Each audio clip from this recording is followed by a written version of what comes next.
Donc aujourd'hui, nous allons voir un passage de la Bible. On va continuer notre aventure dans l'évangile de Luc. Et on va voir la suite de la prédication de dimanche dernier, donc le chapitre 4, du verset 14 au verset 30. Mais avant ça, j'aimerais remettre ce moment dans la prière. Seigneur Dieu Tout-Puissant, c'est une grâce et un honneur de pouvoir étudier ta parole, de pouvoir chercher à comprendre ce qu'elle a à nous dire et de pouvoir chercher à comprendre comment on peut s'en saisir dans notre vie. Je te remercie de tout mon cœur de nous avoir permis de pouvoir être réunis ce matin. Je te remercie de tout mon cœur parce que tu es présent dans nos vies, parce que tu nous conduis au quotidien. Je te demande de venir à mon secours afin que je puisse parler de toi et partager ta parole avec exactitude et avec amour. Je te demande de parler à chacun de mes frères et à chacune de mes sœurs. On a tous besoin de toi, on a tous besoin d'être encouragés, d'être repris, d'être consolés par toi. Et c'est avec un cœur ouvert que nous voulons nous s'approcher de toi. Nous te remettons ce moment et nous te remercions d'être avec nous. Amen. Dieu résiste aux orgueilleux, mais il fait grâce aux humbles. Donc imaginez-vous la scène. Tout d'abord, il y a Jésus qui vient de prêcher dans la synagogue un jour de sabbat. Et les Juifs qui viennent de l'écouter, bien qu'ils soient dans la synagogue, bien que ce soit un jour de sabbat, bien que les lois l'interdisent, ils sont dans une colère folle et ils tentent ensemble de tuer Jésus qui vient de prêcher. Ils crient, ils vocifèrent à mort Jésus. Ensuite, ils l'amènent pas loin, au bord d'une falaise, à la sortie de la synagogue, pour le jeter dans le vide. On est à Nazareth, c'est la ville d'origine de Jésus. Ça veut dire que ces gens-là, ils connaissent Jésus depuis qu'il est tout petit. Ils l'ont vu grandir, ils l'ont vu bébé, ils connaissent ses parents, ses oncles, ses tantes, ses cousins, ses frères, ses sœurs. Ils ont certainement fait appel à lui et à son père pour travailler sur leur maison, réparer ou construire. Et en plus, ils se sont vraiment côtoyés. Nazareth, c'est un tout petit village, il y a à peu près 300 personnes. Ils se sont côtoyés dans les fêtes, ils se sont côtoyés dans les mêmes rites, les mêmes synagogues, les mêmes repas. Jésus, c'est le petit du village à la base. Ils connaissent vraiment sa vie. Et là, ils essayent de le tuer. Ils ne réfléchissent plus, ils sont remplis de colère et ils veulent l'exécuter. Et leur cœur crie à mort le petit. Néanmoins, Jésus, lui, il n'est pas rempli de colère. Il est rempli du Saint-Esprit. Revêtu de la puissance de l'Esprit, Jésus enseignait dans les synagogues et il était glorifié par tous. C'est ce que dit le début de notre passage aujourd'hui. Et pourtant, voilà comment ça finit. Rempli de colère, ses auditeurs veulent le tuer. Mais Jésus, passant au milieu d'eux, s'en va. C'était pas encore son heure. Il devait mourir plus tard sur la croix pour ensuite ressusciter.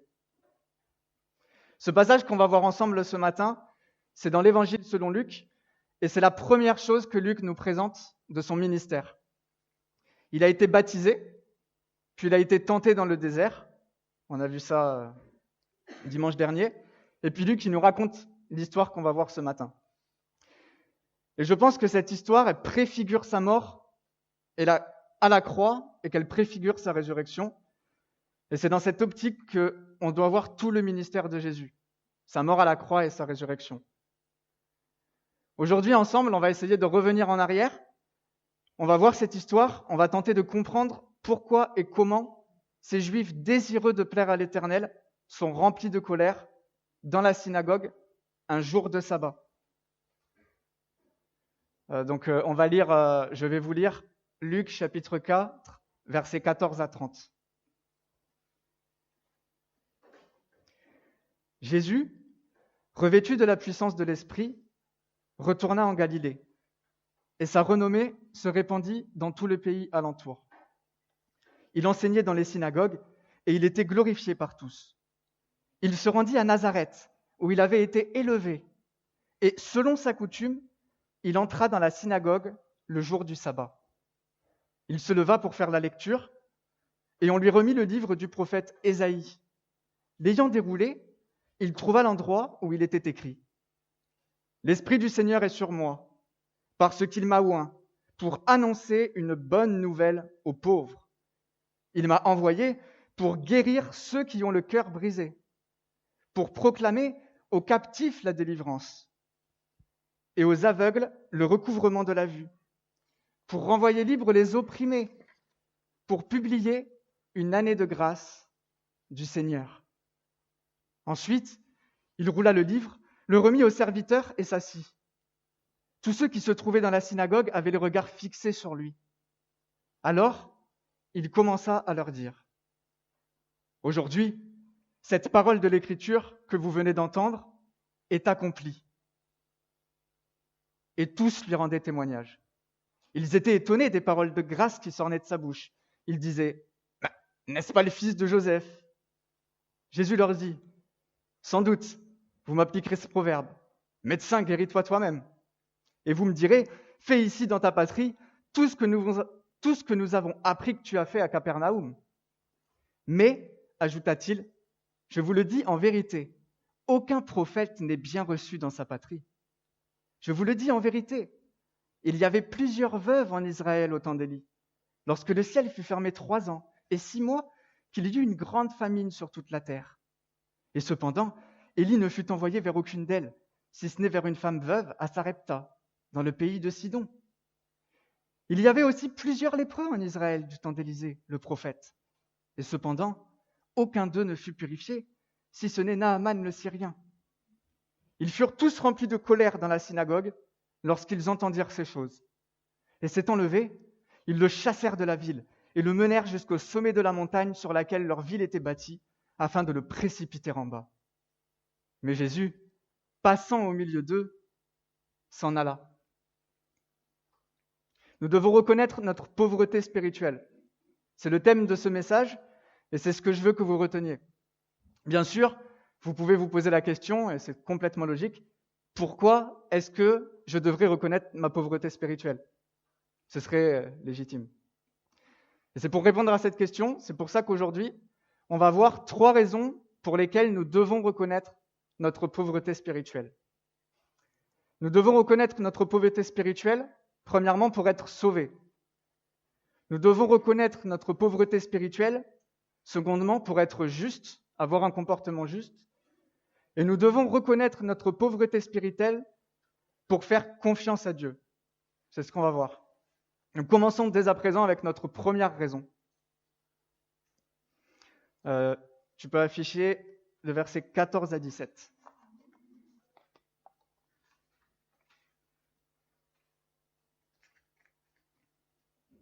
Jésus, revêtu de la puissance de l'Esprit, retourna en Galilée, et sa renommée se répandit dans tout le pays d'alentour. Il enseignait dans les synagogues, et il était glorifié par tous. Il se rendit à Nazareth, où il avait été élevé, et selon sa coutume, il entra dans la synagogue le jour du sabbat. Il se leva pour faire la lecture, et on lui remit le livre du prophète Ésaïe. L'ayant déroulé, il trouva l'endroit où il était écrit. Tout ce qui s'est passé dans la vie de Jésus pour l'instant, selon l'évangile de Luc, c'est lié de très très près à des prophéties messianiques. Et ce sont des prophéties messianiques qu'il va nous lire. Que ce soit sa naissance, que ce soit les divers témoignages de Anne, de Zacharie, de Simon, de Marie, que ce soit Jean-Baptiste, l'épisode des 12 ans dans le temple, le baptême, tout ça, ça répond aux prophéties messianiques. Et c'est la direction que Luc il a souhaité donner à son évangile. Jésus est le Messie.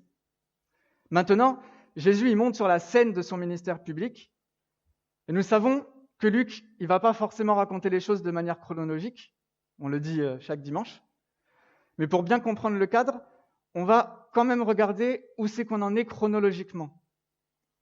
Parce que entre son baptême et le début de ce ministère, il s'est passé 1 an où Jésus est parti en Judée prêcher. L'évangile de Jean nous décrit ça en détail dans les 4 premiers chapitres. Donc je vous résume. Jean-Baptiste, il continue son ministère au Jourdain et il continue de baptiser des gens. D'abord, Jean-Baptiste et des disciples vont reconnaître Jésus comme l'agneau de Dieu et le Fils de Dieu. Puis Jésus, il va faire un détour en Galilée pour changer l'eau en vin. C'est les noces de Cana. Cana, c'est pas très loin de Nazareth. Donc à Nazareth, ils ont très certainement entendu parler de ce miracle. La ville la plus connue de la Judée, c'est Jérusalem. Jean, dans ses 4 premiers chapitres, il nous apprend que pendant cette année, Jésus il va enseigner la nécessité de la régénération, la nouvelle naissance, et qu'il enseigne que cette nouvelle naissance, elle est possible que si on place toute notre foi en Jésus. Par ailleurs, il rencontre la Samaritaine, qui nous montre que Jésus, il n'est pas venu sauver des Juifs uniquement. Finalement, à la fin de cette année passée en Judée, il vient en Galilée. Et c'est là que son ministère, il commence dans l'évangile de Luc. Alors à son arrivée en Galilée, vous vous doutez bien que sa renommée le suit déjà. Comme on peut dire, sa renommée se répandit dans tout le pays d'alentour.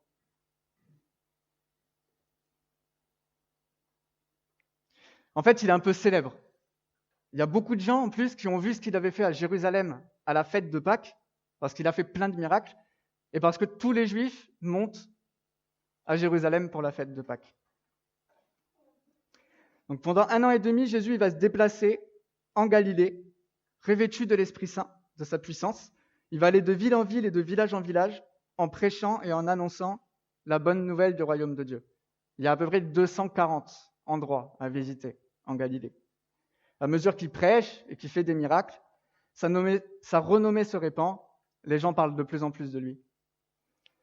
Imaginez que Spurgeon ou Billy Graham ou John Piper, il vient ici à l'église prêcher. Ça vous aidera un peu à comprendre dans quel état d'esprit peuvent se trouver les Juifs qui viennent l'écouter. Ils viennent vraiment écouter quelqu'un dont on entend parler par rapport à ses prédications. C'est comme si le petit Mbappé, il rentrait dans sa ville natale à Bondy et qui donnait une conférence sur les enjeux du football et que tous les fans de foot de Bondy, mais aussi tous les gens qui connaissaient avant d'être célèbres, venaient le voir. Sauf que là, c'est pas du football, mais c'est de la religion juive. Donc il se rend à Nazareth, où il a été élevé. Il rentre dans son bled, dans son tout petit village où tout le monde le connaît. Il rentre avec gloire et renommée. Et comme tout juif qui se respecte, selon sa coutume, il va à la synagogue le jour du sabbat. Et le chef de la synagogue, il lui permet de lire un passage de l'Ancien Testament. C'est alors que Jésus, il va nous lire 2 passages. Il faut savoir qu'à l'époque, c'était très courant dans le judaïsme de prendre un bout d'un verset quelque part, un bout d'un verset ailleurs, et de faire un mix, en fait. Et c'est ce que Jésus va faire.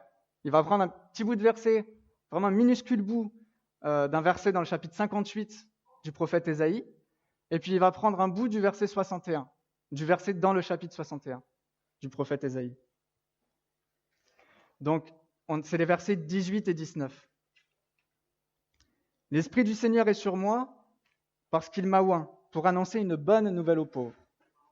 Il m'a envoyé pour guérir ceux qui ont le cœur brisé, pour proclamer aux captifs la délivrance et aux aveugles le recouvrement de la vue, pour renvoyer libres les opprimés, pour publier une année de grâce du Seigneur. » Nous devons reconnaître notre pauvreté spirituelle pour être sauvés.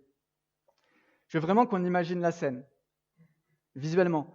On est avec lui, on est avec ces Juifs, on est dans la synagogue et on voit l'atmosphère. On voit bien que Jésus, le petit gamin du village qui est parti prêcher et faire des miracles, qui est devenu célèbre, il rentre au village, il prend la parole dans la synagogue où tout le monde se rend le jour du sabbat. On a certainement de l'excitation de le voir faire des miracles, l'excitation de voir qu'est-ce qu'il est devenu. Entendez l'agitation, les messes basses, les petits coups dans l'épaule ou dans les exclamations, le bruit d'une foule qui s'agite, un bruit sourd, bourdonnant. Sentez la tension, l'attente, la fierté de connaître celui qui va parler, l'adrénaline de savoir qu'est-ce qu'il va nous dire. Et maintenant, plongeons-nous dans l'atmosphère de la synagogue. Ils sont tous là et Jésus parle. On a le chef qui s'occupe de la présidence. C'est celui qui commande l'assemblée, qui veille à l'ordre, qui dirige, et il s'occupe de tout ce qui concerne le culte. C'est lui qui donne la parole aux gens, et en fait, n'importe qui peut enseigner, mais c'est le chef de la synagogue qui va décider Qui peut le faire? On lui demande et il accepte ou il refuse. Il y a aussi le mec qui est responsable de garder les rouleaux dans lesquels les écritures ont été recopiées. Il sort les rouleaux pour la lecture quotidienne, il les sort d'un coffre, parce que les rouleaux étaient fragiles à l'époque. Et après, il les re-rangera. On a aussi les anciens, donc les anciens, c'est comme ici, c'est comme dans l'église, c'est un conseil de délibération, une sorte de collège des anciens où ils délibèrent ensemble sur les cas de la communauté. Et puis il y a le légat. Donc le légat, il fait les prières. C'est aussi le secrétaire et le messager au conseil. Et enfin, on a quelqu'un qui ouvre la synagogue et qui ferme la synagogue, qui gère la propreté de l'endroit, qui prend soin des livres, et lui aussi, il entonne et il dirige les chants. C'est un peu le conducteur de louange. Et dans la synagogue, à l'époque de Jésus, il n'y a pas de fête, il n'y a pas de sacrifice. C'est vraiment un lieu d'enseignement. Et même les enfants sont enseignés dans la synagogue, comme nos enfants à nous vont à l'école primaire. Et ça sert aussi de tribunal local. Donc les fêtes et les sacrifices, ça se fait au temple, pas à la synagogue. Et là, dans notre passage, on a d'abord des actions de grâce, ensuite la prière, puis quelqu'un nous lit un passage de la Torah. Donc la Torah, c'est Exode, Genèse, Lévitique, Nombre, Deutéronome. Merci, la chanson. Ensuite, on a la lecture d'un passage des prophètes, ce que Jésus est en train de faire, suivi d'une parole d'exhortation, une petite prédication. Et puis enfin, on a un sacrificateur qui dit les bénédictions ou la prière de clôture. C'était pas du tout prévu dans le culte d'essayer de tuer le mec qui vient de prêcher. Et j'espère vraiment que ça va aller aujourd'hui. J'ai prié. Et maintenant que le cadre est posé et qu'on est dans la synagogue avec eux, on va vraiment pouvoir se concentrer sur ce que Jésus nous a dit en prenant la parole. Donc je relis les versets 18 et 19, encore une fois. Alors, ce sont très importants. « L'Esprit du Seigneur est sur moi, parce qu'il m'a oint pour annoncer une bonne nouvelle aux pauvres. Il m'a envoyé pour guérir ceux qui ont le cœur brisé, pour proclamer aux captifs la délivrance et aux aveugles le recouvrement de la vue, pour renvoyer libres les opprimés, pour publier une année de grâce du Seigneur. »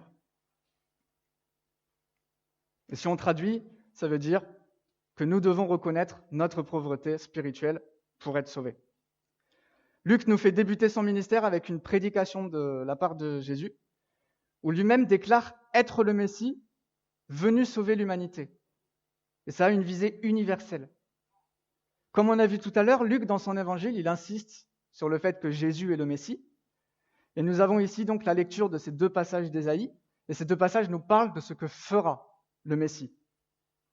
Il annoncera une bonne nouvelle aux pauvres, il guérira ceux qui ont le cœur brisé, il proclamera aux captifs la délivrance, aux aveugles le recouvrement de la vue, et il renverra libres les opprimés.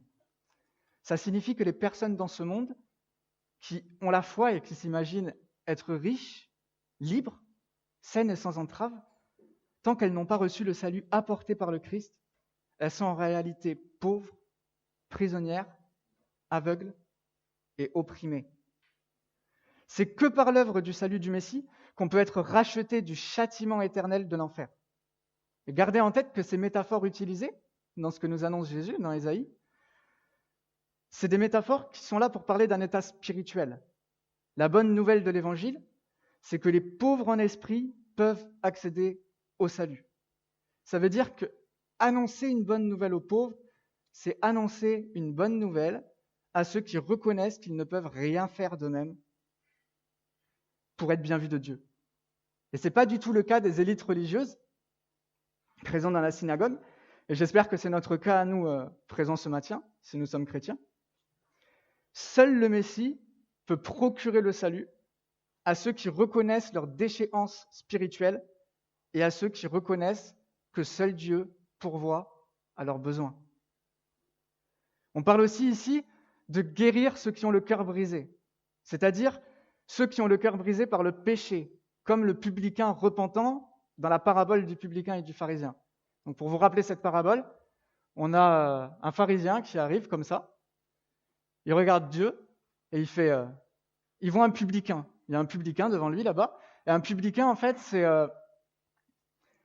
une personne qui est chargée de récolter les taxes imposées par l'Empire romain, qui est venu les coloniser de force par l'armée et qui prélève des taxes.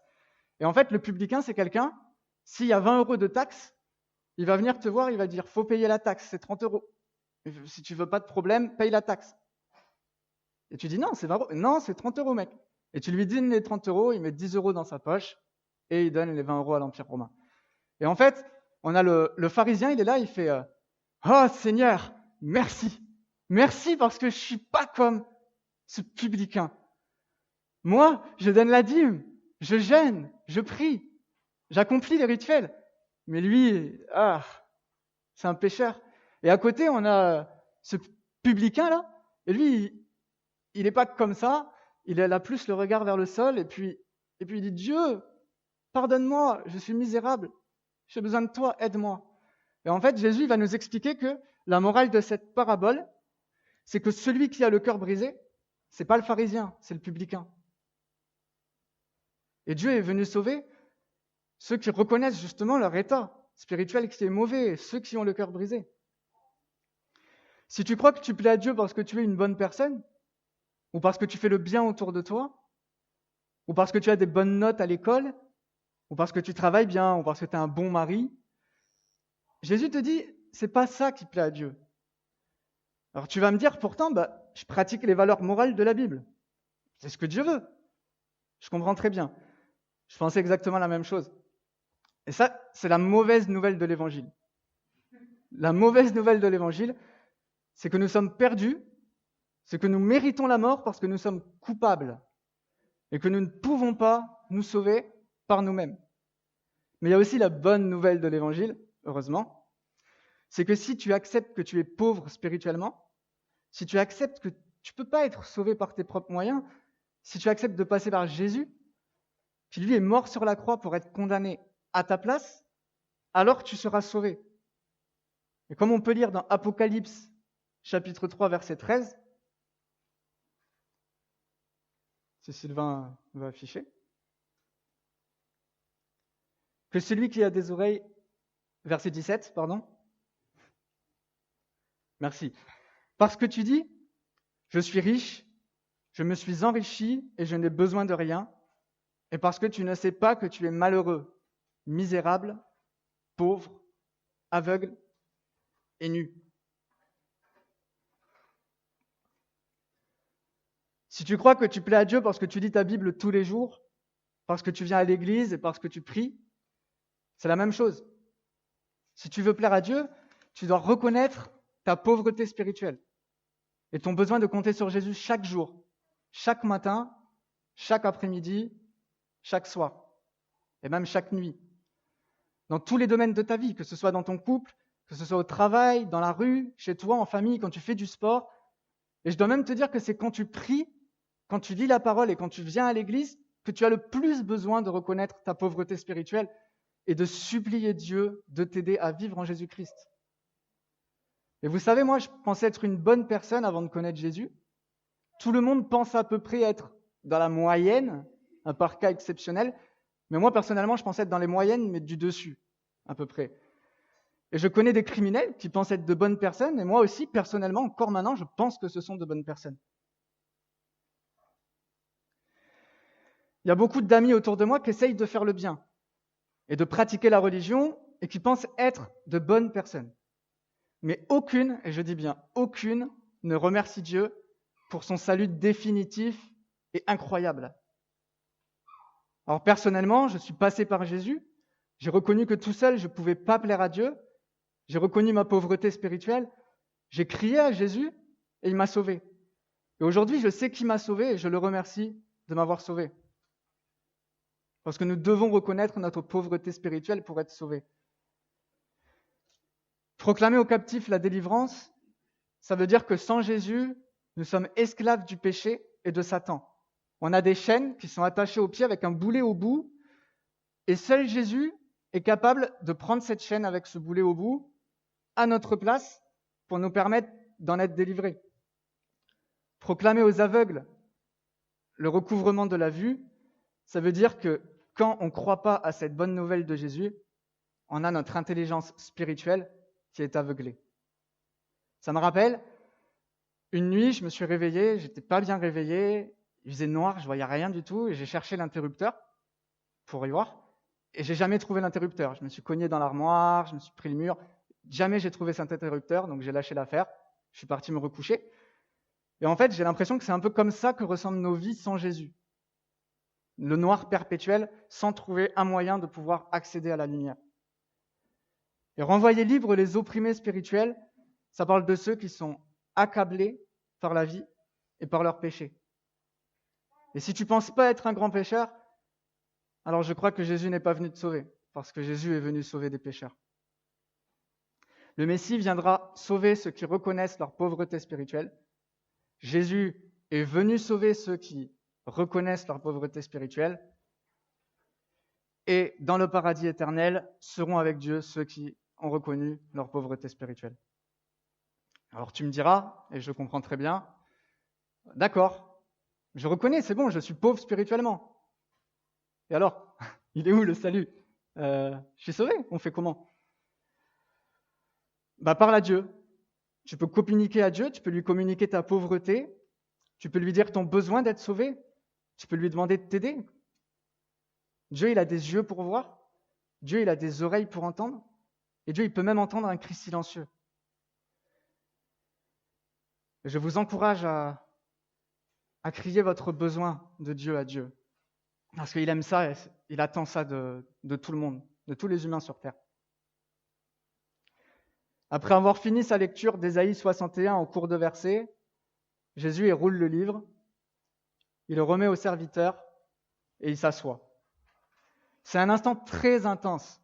Et tous ceux qui sont dans la synagogue, on lit dans le texte qu'ils ont les regards fixés sur lui. Ils se demandent quel message il va délivrer. Et là, Jésus, il leur dit un truc que personne n'attendait, mais vraiment personne. Il leur dit, « Aujourd'hui, cette parole de l'Écriture que vous venez d'entendre est accomplie. » C'est complètement dingue. D'autres docteurs avaient parlé de l'accomplissement à venir de la prophétie d'Ésaïe. Mais Jésus, il est en train de leur dire qu'ils sont les témoins oculaires de cet accomplissement. Il est en train de leur dire que le salut est venu, que l'ère messianique a commencé. Le Messie est présent en ce jour dans la synagogue, en la personne de Jésus, un homme de ce village.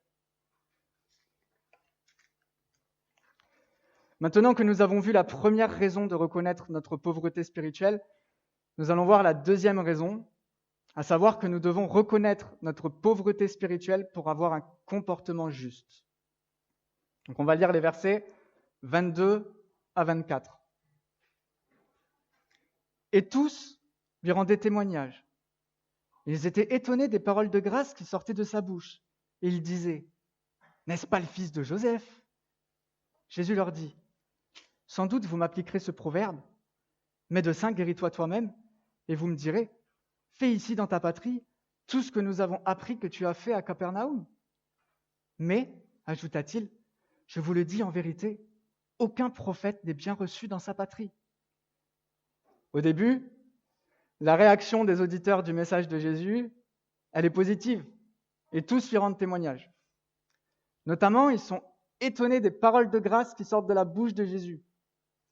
Et pourtant, cette réaction positive, elle va s'inverser rapidement, et on va arriver à notre situation où les gens veulent le tuer. Alors, qu'est-ce qui s'est passé ? Pourquoi ça a vrillé comme ça ? Si vous allez lire le passage que Jésus a lu dans la synagogue, vous verrez qu'il s'est arrêté avant la fin du verset. Dans le passage original, le verset entier, il est écrit « Pour publier une année de grâce du Seigneur, le jour de vengeance de notre Dieu. » Cependant, Jésus, il a choisi d'omettre cette partie, et nous savons qu'un jour, il reviendra chercher son Église. Nous savons que ce sera le jour de vengeance ultime de notre Dieu. Nous attendons ce moment avec impatience. Mais la première venue de Jésus, elle n'est pas pour ça. Jésus, il est là pour apporter une délivrance complète. Et c'est pour ça qu'il choisit les paroles qui se rapportent à ça dans ce verset. Et John MacArthur dit dans un commentaire, je vais le citer, « À la rémission temporaire accordée sous la loi, succédait une liberté inconnue jusqu'ici pour ceux qui se reconnaissent devant Dieu moralement pauvres, captifs et aveugles. Et cette liberté inconnue jusqu'ici, que les Juifs ne connaissaient pas encore, c'est la liberté de la grâce. » Fin de citation. Au lieu d'avoir un Messie puissant venu exercer un jugement, il se retrouvait avec le Messie souffrant prêché par Ésaïe. Et le peuple juif, il attendait que le Messie, quand il vient, il exerce puissamment un jugement et qu'il les délivre de l'oppression romaine. J'imagine que certains dans la synagogue, ils ne pouvaient pas faire le lien entre la puissance du discours, de ce qui était proclamé à ce moment-là, et la condition de Jésus, parce que c'était juste le fils de Joseph. C'est un peu comme David avec ses frères dans l'épisode avec Goliath, où il dit « Moi j'y vais » et tu rigoles ou quoi ? Qu'est-ce que tu vas faire ? Le petit David. J'imagine que ces gens dans la synagogue, ils ont voulu à Jésus de se poser en Messie, d'autant plus que selon la croyance populaire, le Messie devait être inconnu jusqu'à qu'il apparaisse soudainement pour racheter Israël. Il n'était pas inconnu, Jésus, on le connaissait depuis qu'il était né. Comment cet homme qu'il connaissait pouvait être le Messie ? Est-ce que vous sentez la tension qui commence à être palpable ? On a l'incompréhension qui commence à monter. Est-ce que vous entendez les murmures dans la synagogue ? Est-ce que vous voyez les gestes d'impatience, les raclements de gorge, les jambes qui s'agitent ? Finalement, ce qui est le plus choquant pour l'auditoire, ce qui va mettre réellement les gens dans la synagogue en colère, au point de vouloir tuer Jésus, ce qui les pique à vif, ce qui les touche en plein cœur, ce qui les met vraiment mal à l'aise, c'est l'affirmation comme quoi le salut ne serait accessible qu'à ceux qui se reconnaissent pauvres, prisonniers, aveugles et opprimés. Et les Juifs qui écoutent là, ils se considèrent justes, pas pauvres, pas prisonniers, pas aveugles, pas opprimés. Ce sont de bons Juifs, justes devant Dieu. Ils ne sont pas méprisables. Ils sont le peuple de Dieu. Ils sont du côté des bonnes personnes. Ils respectent le sabbat, ils respectent la loi, ils respectent la dîme, ils respectent les jeûnes, les cérémonies, les rites, les sacrifices. Et rappelez-vous ce qu'ont répondu les chefs juifs à Jésus dans un autre passage de l'Évangile. Ils ont dit « Nous sommes la postérité d'Abraham et nous ne fûmes jamais esclaves de personne. » À part en Égypte, mais c'est pas grave. Et au lieu de reconnaître leur pauvreté spirituelle, leur esclavage du péché, leur aveuglement, leur oppression, leur besoin d'un sauveur, ils remettent en question le fait que Jésus serait le Messie. Et honnêtement, comment Jésus pourrait-il être le Messie alors qu'a priori, il n'est même pas fichu de reconnaître qui sont les bonnes personnes et les mauvaises personnes ? Si on regarde les conséquences de leurs pensées, on voit que ça les a conduits à blasphémer leur propre loi. Parce qu'ils sont pris de violence un jour de sabbat, dans la synagogue, et aussi parce qu'ils essayent d'exécuter Jésus. Le même jour, en sortant de la synagogue et sans procès, ils veulent juste le lyncher.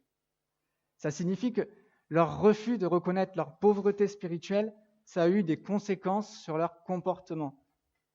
En effet, ils ont eu un comportement injuste vis-à-vis de la loi, mais ils ont eu aussi un comportement injuste vis-à-vis de Dieu lui-même. Et c'est clair que nous aussi, en tant que chrétiens, si on refuse de reconnaître notre pauvreté spirituelle, ça va être très compliqué pour nous d'avoir un comportement juste devant Dieu. C'est comme si on essayait de rouler en voiture sans mettre d'essence. Ou comme si on était un coureur d'athlétisme, mais qu'on ne faisait aucune préparation physique avant de courir. Donc si on ne fait aucune préparation physique, on va se faire mal, se blesser, on va avoir un claquage. Nous aussi, dans la course que nous courons, si nous voulons achever la course comme Paul lui-même a pu dire à la fin de sa vie qu'il a achevé la course, on a besoin d'essence, on a besoin d'être préparé physiquement. En fait, on a besoin de reconnaître notre pauvreté spirituelle pour avoir un comportement juste en tant que chrétien. On peut lire 2 Timothée 4,7. « J'ai combattu le bon combat, j'ai achevé la course, j'ai gardé la foi. » C'est un de notre but en tant que chrétien. Quand je bossais au restaurant L'Entrecôte, à l'époque, avant de partir faire l'Institut, j'avais des conditions de travail assez bizarres. Je travaillais plus de 50 heures par semaine et j'avais des supérieurs qui étaient très insultant et méprisant. Il y avait même beaucoup de violence physique dans le restaurant. Il y a même un cuisinier une fois qui a essayé de coller un coup de poing à une serveuse.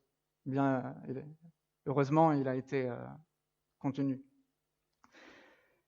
Et à ce moment, à cette époque-là, je passais beaucoup de temps avec Dieu. Chaque matin, je me levais, je prenais conscience de ma pauvreté spirituelle, je prenais conscience de mon besoin de passer du temps dans la prière et de dépendre entièrement de Dieu. Je prenais conscience que c'était uniquement à travers ma faiblesse et ma pauvreté que justement la puissance de Dieu pouvait être exprimée. Et je comprenais que toute cette violence et cette souffrance que je voyais au travail, elle était aussi en moi en fait. Que je n'étais pas meilleur qu'eux. Et du coup, j'intercédais. J'intercédais pour qu'il y ait plus de paix dans le restaurant, j'intercédais pour que leur cœur soit adouci. J'intercédais aussi pour que mes collègues de travail connaissent Dieu, soient sauvés, que ça puisse être favorable pour moi de parler de Dieu aux autres. Et j'ai eu beaucoup d'occasions favorables, et je remercie Dieu pour ça. En fait, ça se reflétait sur mon comportement. Tous ces moments passés se reflétaient sur mon comportement. Et j'ai une petite anecdote par rapport à ça, c'est que moi, je suis vraiment quelqu'un de très très nerveux et de très très très anxieux. Et le chef cuisinier, une fois, il m'a dit « Ouais, mais toi, de toute façon, t'es toujours calme, il peut se passer n'importe quoi, n'importe quelle pression, t'es trop calme. » Et moi, j'ai pas compris, j'ai fait « Mais d'où je suis calme ?» Et en fait, je lui ai répondu « Non, non, non, non, c'est Jésus qui est calme. C'est la douceur de Jésus que vous voyez, parce que moi, je suis pas calme. Mais comme Jésus vit en moi, et que je lui laisse la place, vous voyez un bout de son comportement. »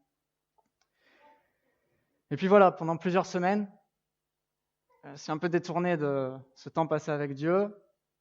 Je voyais plus trop ma pauvreté spirituelle. De toute façon, j'avais plus de pauvreté spirituelle puisque je priais, je passais du temps avec Dieu, c'était cool.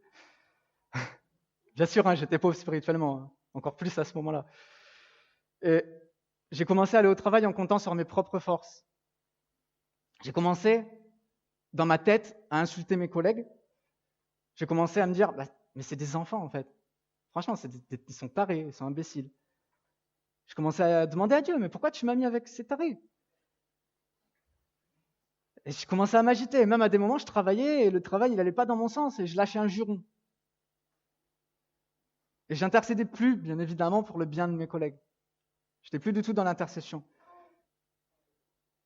Et en fait, comme à l'époque, je priais, et puis il y avait un autre frère chrétien dans le resto, on priait tous les deux. Et on voyait, résultat, on voyait que les gens étaient plus apaisés, que la violence est baissée, que les relations s'adoucissaient un peu. Je pouvais jurer que pendant tout ce temps, mon collègue, c'était pareil. Et lui, il n'allait pas bien du tout. Moi, j'étais plus du tout dans cette reconnaissance de ma pauvreté spirituelle, dans la dépendance à Dieu. Et en fait, je peux vraiment vous jurer qu'on a vu la violence regrimper, on a vu les relations se retendre et les gens beaucoup plus agités. Pendant ces semaines où je mettais plus d'essence dans ma voiture, où je me préparais plus physiquement pour courir la course, tout est reparti en vrille dans le restaurant. Et finalement, en lisant la parole, j'ai fini par comprendre que si mon comportement n'était pas juste, et mon comportement n'était pas juste, j'ai compris que cette situation arrivait pour ça, parce que j'avais perdu de vue ma propre pauvreté spirituelle. Parce que nous devons reconnaître notre spirituel pour être juste devant Dieu. Et avoir un comportement juste en tant que chrétien, c'est avoir un comportement semblable à celui de Jésus-Christ, ça va avoir un impact sur notre témoignage, mais ça va aussi avoir un impact sur les gens qui nous entourent. Et c'est notre devoir en tant que chrétiens. Ne perdons jamais de vue notre condition devant Dieu. Donc Jésus, il lit dans leurs pensées, et il leur répond, « Sans doute vous m'appliquerez ce proverbe, médecin, guéris-toi toi-même. » Donc en d'autres termes, ça veut dire, « Donne-nous la preuve de ce que tu avances. Prouve-nous en manifestant ton pouvoir que tu es le Messie. Fais ici dans ta patrie tout ce que nous avons entendu que tu faisais à Capernaum. » Et cependant, ici, le problème, ce n'est pas le manque de preuves, c'est la dureté du cœur. Parce qu'il n'y aurait jamais assez de miracles pour les satisfaire. Il n'y a pas un religieux dans les évangiles qui va remettre en cause le fait que Jésus fait des miracles. Mais soit ils en veulent toujours plus pour croire, soit ils disent que ça vient de Satan. Et en Jean chapitre 12, verset 37, on peut lire « Malgré tant de miracles qu'il avait fait en leur présence, ils ne croyaient pas en lui. » Puis il leur dit, à propos de prophètes méprisés, si on parlait d'Élie et d'Élisée. Le Seigneur leur rappelle d'abord qu'il y avait plusieurs veuves en Israël du temps d'Élie. Il va leur lire 2 passages dans 2 Rois. euh, qui parle de ces deux prophètes, Élie et Élisée. Je vais vous résumer ces passages-là. Élie, il prophétisa pendant le règne d'Akab. Akab, c'est l'un des plus mauvais rois d'Israël, qui fit encore plus que tous les rois d'Israël qui avaient été avant lui pour irriter l'Éternel, le Dieu d'Israël. Akab, il était influencé par le paganisme de sa femme, païenne Jézabel. C'est un adorateur de Baal, la divinité cananéenne. Et sous son influence, le culte de Baal, il se mit à prospérer dans la nation. Comme jugement de Dieu sur la nation qui le reniait, Élie annoncera une sécheresse, et il plut pas pendant 3 ans et demi. Ça créa une famine, et ces dures conditions frappaient particulièrement les veuves, car ceux qui étaient chargés de prendre soin des veuves ne pouvaient plus s'en occuper. Mais en dépit de la multiplication des veuves en Israël, Dieu, il a envoyé personne vers ces veuves-là, et il a envoyé Élie vers une veuve à Sarepta, dans le pays de Sidon. Et ce n'est pas le genre d'histoire que les Juifs aimaient se rappeler. Les auditeurs de Jésus, ils ont vraiment dû se sentir mal à l'aise, voire irrités contre lui parce qu'il avait sorti cette histoire. C'était déjà assez gênant de leur point de vue qu'Élie ait été envoyé pour prendre soin d'une veuve, une veuve païenne, non israélite. Et en plus, le pays de Sidon, d'où elle venait, c'était la contrée de la méchante reine Jézabel. Mais cette veuve de Sarepta, elle était une adoratrice du Dieu d'Israël. Et le cœur du message de Jésus, qui a dû heurter et offenser l'auditoire, et je pense que c'est pour ça qu'ils ont voulu le tuer, c'est que Dieu a sauvé une païenne maudite qui reconnaissait sa pauvreté, son esclavage, son aveuglement et son oppression, et non une Israélite du peuple de Dieu. Et ils ne se disent pas que peut-être Dieu a voulu leur apprendre quelque chose par cette occasion, mais ils voient une injustice à leur égard, au lieu de voir que ce sont eux qui sont injustes. Nous sommes injustes lorsqu'on attend qu'un chrétien, on est injuste quand on attend qu'un non-chrétien ait un comportement de chrétien. On est injuste lorsqu'on ne veut pas pardonner à quelqu'un, alors que nous voulons que Dieu nous pardonne. On est injuste quand on en veut à un frère ou une sœur de l'Église de ne pas nous avoir dit bonjour ou de ne pas nous appeler, alors qu'on devrait aller vers la personne. On devrait s'intéresser à elle, lui demander où elle en est avec Dieu, est-ce qu'elle va bien. On est injuste lorsqu'on s'énerve sur notre enfant, par exemple, parce qu'il n'arrive pas à apprendre sa poésie. Nous aussi, on a du mal à apprendre certaines choses. On est aussi injuste lorsqu'on en veut à nos parents de nous avoir punis, parce qu'on a choisi de désobéir. On est injuste lorsqu'on trouve que notre conjoint est faible spirituellement, alors que nous-mêmes, dans d'autres domaines, on est très certainement faible spirituellement, et c'est juste qu'on ne le voit pas. Ou bien on est injuste quand on décide de regarder une femme dans la rue, de trop la regarder, et qu'on dit « mais c'est sa faute, puisqu'elle est habillée… Ou alors on dit « mais Dieu, c'est ta faute, parce que je suis célibataire ». C'est notre faute à nous, c'est nous qui sommes pauvres spirituellement. Et heureusement qu'on est pauvres, parce que c'est grâce à cette pauvreté spirituelle qu'on peut être sûr que c'est la puissance de Dieu qui vit en nous et qui nous permet de courir la course. Nous devons reconnaître notre pauvreté spirituelle pour être justes. La leçon que les auditeurs devaient tirer de cette histoire dans la synagogue, on l'a vu tout à l'heure, c'est que s'ils refusaient d'abandonner leur propre justice et d'admettre leur carence spirituelle criante, ils ne pouvaient pas être sauvés. Mais cependant, Jésus n'a pas terminé. Il raconte une autre histoire. C'est l'histoire du protégé et successeur d'Élie, c'est Élisée. Et c'est une provocation encore pire que le service qu'Élie a rendu à la veuve païenne. Parce que Naaman le Syrien, c'est non seulement un païen, mais c'est aussi un lépreux, et donc il est maudit 2 fois. C'est le chef de l'armée du roi Aram, c'est un chef militaire ennemi. Et c'est par Naaman que Dieu il avait donné la victoire à Aram. Et Élisée, il va voir Naaman, enfin c'est Naaman qui vient voir Élisée plutôt, je pense, et Élisée lui dit qu'il va être guéri de la lèpre s'il va se plonger dans le Jourdain.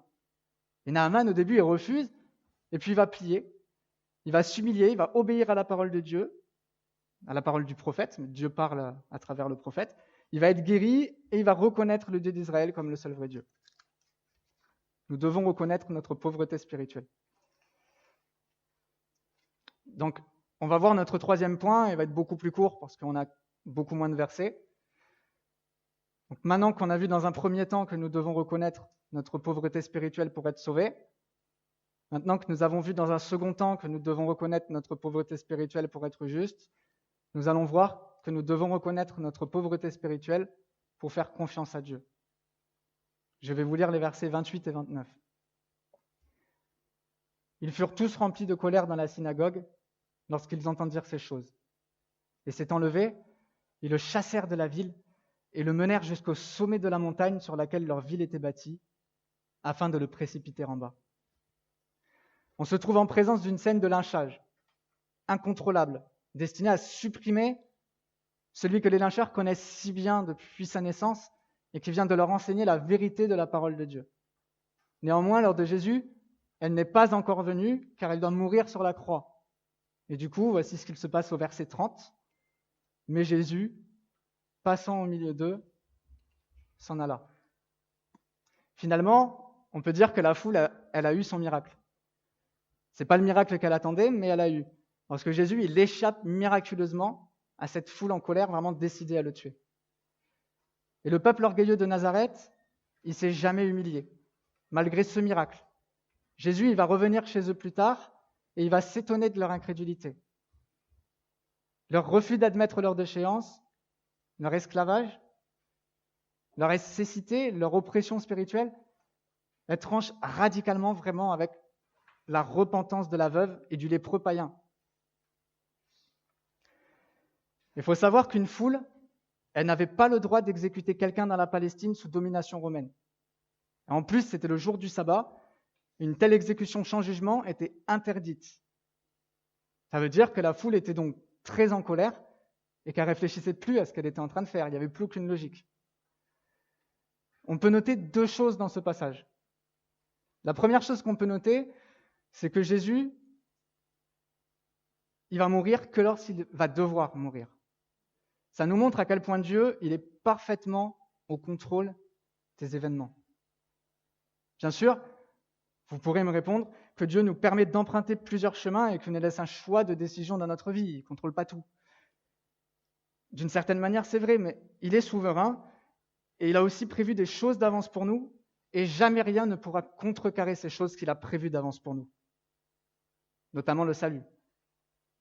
Dieu, il avait décidé que Jésus mourrait plus tard, crucifié sur une croix, par une foule en colère. Alors il n'a pas permis à la foule dans notre synagogue de le faire. Et c'est une très bonne raison de faire confiance à Dieu pour notre vie. La deuxième chose que nous devons noter, c'est qu'est-ce que ce passage nous apprend sur le caractère de Jésus et comment nous, dans notre vie chrétienne, on va pouvoir s'inspirer du comportement que Jésus a eu. Lorsqu'on annonce le message du salut, le message de l'évangile, qui est similaire à celui que Jésus vient d'annoncer, on peut rencontrer de l'opposition. C'est normal, la Bible nous prévient, elle nous dit vous allez rencontrer de l'opposition. Et nous avons dans ce passage plusieurs indications pour savoir comment nous comporter face à cette opposition. Bien sûr, Jésus nous a montré ce qu'est reconnaître sa pauvreté spirituelle. Lui-même qui est Dieu, il n'a pas regardé son égalité à Dieu. Il s'est dépouillé lui-même en prenant une forme de serviteur, en devenant semblable aux hommes. En ayant paru comme un simple homme, il s'est humilié lui-même, se rendant obéissant jusqu'à la mort, même jusqu'à la mort de la croix. Le Fils est toujours resté dépendant du Père en toute occasion, et il prenait même le temps de se retirer à l'écart pour passer du temps dans la prière avec son Père. Alors qu'il était lui-même Dieu. Jésus le Fils, Dieu lui-même nous a montré ce qu'on devait faire. Alors faisons confiance à Dieu. Premièrement, face à l'opposition, ne rentrons pas dans le débat. Il y a des moments où ça ne sert plus à rien d'argumenter et la personne en face, elle n'est plus en mesure d'entendre ce qu'on va lui dire. Et c'est aussi la respecter que de ne pas lui imposer ce débat stérile. Deuxièmement, face à l'opposition, Jésus reste calme et il fait confiance en la puissance du Saint-Esprit. Notre histoire, elle commence avec le fait qu'il est revêtu de la puissance du Saint-Esprit. Et il sait qu'il est revêtu de cette puissance. Et finalement, il va partir faire ce qu'il doit faire, ce qu'il doit accomplir, au lieu de perdre son temps dans une situation qui n'a plus aucune issue. Il a totalement confiance en son Père et en l'Esprit. Il passe au milieu d'eux et il s'en va. Nous devons reconnaître notre pauvreté spirituelle pour faire confiance à Dieu. Il est possible que nous nous retrouvions, de par notre conversion, notre témoignage, devant des comportements qui seront colériques envers nous. Ça peut venir de nos copains à l'école ou même du professeur. Ça peut venir de membres de notre famille. Ça peut venir du patron ou des collègues au travail, de voisins, de gens dans la rue, mais on peut recevoir cette colère. Il est possible qu'un de vos proches déverse toute sa colère sur vous. Et c'est blessant, ça fait vraiment mal. À ce moment-là, ne perdons pas de vue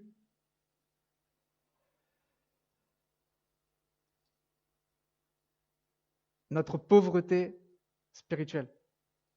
On peut avoir une totale confiance en Dieu, et bien sûr, Dieu, il ne va pas obligatoirement adoucir l'épreuve, il va permettre à certaines personnes de déverser leur colère sur nous, mais Dieu va nous donner la force d'éviter le débat stérile.